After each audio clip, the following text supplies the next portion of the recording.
एक राजा था, उसने 10 खूंखार जंगली कुत्ते पाल रखे थे, जिनका इस्तेमाल वो लोगों को उनके द्वारा की गई गलतियों पर मौत की सजा देने के लिए करता था। एक बार राजा के एक पुराने मंत्री से कोई गलती हो गई, अतः क्रोधित होकर राजा ने उस मंत्री को शिकारी कुत्तों के सम्मुख फिंकवाने का आदेश दे डाला।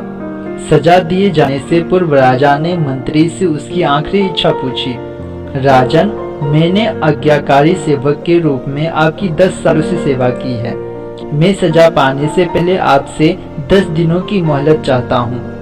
मंत्री ने राजा से निवेदन किया। राजा ने उसकी बात मान ली।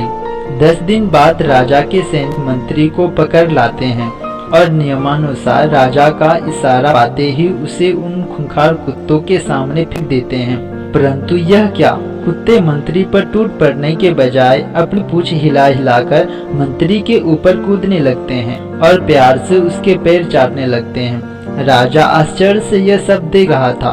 उसने मन ही मन सोचा कि आखिर इन खूंखार कुत्तों को आज क्या हो गया, वे इस तरह क्यों व्यवहार कर रहे हैं। आखिरकार राजा से रहा नहीं गया। उसने मंत्री से पूछा, ये क्या हो रहा है? ये कुत्ते तुम्हें काटने के बजाय तुम्हारे साथ खेल क्यों रहे हैं? मंत्री ने कहा, राजन, मैंने आपसे जो 10 दिन की मोहलत ली थी, उसका एक एक क्षण मैंने इन बेजुबानों की सेवा करने में लगा दी। मैं रोज इन कुत्तों को नहलाता, खाना खिलाता, वो हर तरह से उनका ध्यान रखता। ये कुत्ते खूंखार और जंगली होने के बावजूद भी मेरे इन 10 दिनों की सेवा को नहीं भूल पाए हैं। परंतु खेद है कि आप प्रजा के पालक होकर भी मेरी 10 वर्षों की स्वामी भक्ति को भूल गए और मेरी एक छोटी सी भूल पर इतनी बड़ी सजा सुना दी। राजा को अपनी भूल का एहसास हो चुका था।